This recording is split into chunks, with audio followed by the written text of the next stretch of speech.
In 2009, paleontologists worked in a sweltering Colombian coal mine, sifting through layers of very ancient rock at the site. Their goal was to find remnants of a 60-million-year-old rainforest from the period just after the dinosaurs had gone extinct. One specific discovery immediately made the whole team stop. It was a single vertebra, massive and thicker than a human wrist. Initially, they logically assumed the huge bone was from a crocodile, as crocodilians were known to be giants in those ancient swamps. However, something about the bone's shape seemed subtly wrong. The curves simply did not match typical crocodile vertebrae patterns. This led to a shocking and completely unexpected realization. The vertebrae actually belonged to a snake, not a crocodile, and this was not just any ordinary species of snake. They had discovered the remains of the legendary Titanoboa. This Colombian fossil site is like a perfect prehistoric time capsule, where an entire rainforest was sealed suddenly by mud and ash. It preserved leaves, fish, and turtles in absolutely stunning detail, and within that ancient muck lay the biggest snake fossils ever.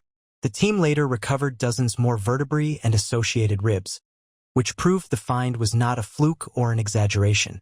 The fossils were consistently enormous and unlike any other record, painting a portrait of an almost impossibly large animal. This discovery completely reset the upper limit for snake size. News of the find hit the scientific world like thunder. Researchers measured the vertebrae again and again, doubting their results, yet the calculations were correct and pointed to a monster. The numbers suggested a snake longer than 15 meters total. If true, Titanoboa was the largest post-dinosaur land predator, and its immense size implied a far hotter, more competitive world. A creature this massive pushes biology to its absolute limit. So, exactly how large was Titanoboa in practical, relatable terms? Conservative estimates suggest a length around 42 feet long, with some estimates even going as high as over 50 feet.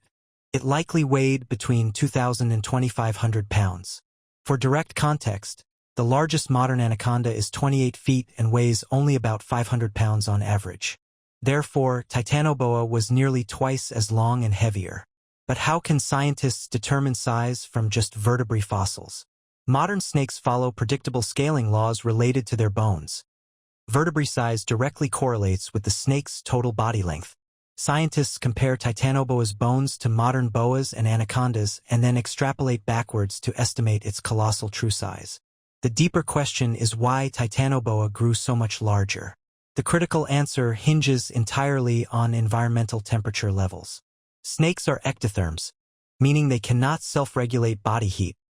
They rely completely on their surrounding environment for warmth. This fact shapes their metabolism, growth, and maximum potential size. Think of it this very simple and straightforward way. A warmer environment causes a snake's metabolism to run faster. Faster metabolism enables faster growth and much more efficient digestion, which ultimately allows the snake to sustain a far larger body. So, Titanoboa's fossils are not just evidence of a predator. They are a climate record, a biological thermometer from the past. They point conclusively to a world far hotter than today's. To truly understand Titanoboa, you must picture its unique world. Step back about 58 million years into the Paleocene epoch, as Earth was recovering from the dinosaurs' sudden disappearance. Global temperatures during this time were significantly higher than now. In ancient Colombia, average temperatures reached at least 32 degrees Celsius. Imagine a rainforest that never cooled down, even at night. There were no ice caps and virtually no winter seasons. Just relentless, steaming heat stretching from one pole to another. In such a world, cold-blooded life could grow exceptionally large, as warmth effectively removed the biggest constraint on their body size. Surprisingly, today's tropical forests are too cool for Titanoboa. Modern large snakes already press against our climate's upper limits.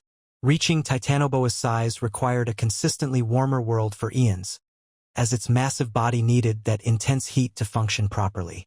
The fossil site reveals this hot world in incredible detail, with giant turtle shells and early crocodile relatives found. This was not a clear, fast-flowing river system at all. It was a humid swamp with murky, slow-moving water everywhere. Visibility was poor, and sound was muffled by constant rain. In this environment, immense size became a major advantage. A giant snake could lurk unseen, buoyed by the water, while heat and humidity kept its muscles warm and ready for action. Titanoboa was a logical outcome of this specific extreme world. So, how did this gigantic snake actually hunt its prey? Forget aggressive movie monsters chasing prey across the land. Titanoboa was simply far too big and heavy for that. On land, it would have sunk and dragged with every movement. But in the water, its hunting strategy completely transformed. It behaved more like a crocodile, slow and half-submerged, using the swamp's murky water as perfect natural camouflage. For an animal this size, invisibility was a necessary lifestyle. It did not chase or sprint after potential prey items. It waited patiently, motionless for hours or even entire days. When it finally struck, the constriction force was absolutely terrifying. Models estimate it could exert over 400 psi of pressure, which was easily enough to crush a crocodile's ribs instantly. Its likely diet included giant turtles and early crocodile relatives, as well as large fish and possibly small early mammals. Water was not just its hunting ground but its lifeline. Buoyancy supported its weight, preventing collapse of its organs, and it also helped regulate its body temperature in the heat. If it was so successful, why did Titanoboa go extinct? The answer is both profoundly simple and deeply tragic. The world changed, and Titanoboa simply could not change with it. After the Paleocene, Earth's climate began to gradually cool down, with global average temperatures dropping several degrees over millions of years. For a cold-blooded giant, this cooling was a death sentence. A colder environment meant its metabolism slowed down dramatically. Digestion took longer, movement became sluggish, and growth plummeted. It needed vast amounts of food but couldn't hunt effectively. Essentially, the mighty Titanoboa starved in very slow motion. The entire ecosystem was also shifting against the giant reptile. Warm-blooded mammals began diversifying and competing for resources, while the lush swamps it needed started to dry out and disappear.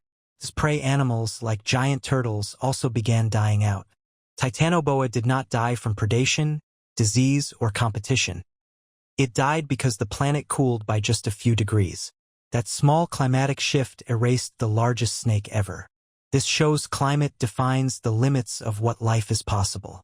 Titanoboa was a creature that should never have logically existed. It was too big and too dependent on a vanishing world. But for one brief moment, all conditions aligned perfectly. For millions of years, it ruled the ancient Colombian swamps. Then, just as suddenly as it appeared, it vanished completely, leaving behind only its bones and enduring, profound questions. Its story is a powerful reminder of Earth's fragile giants.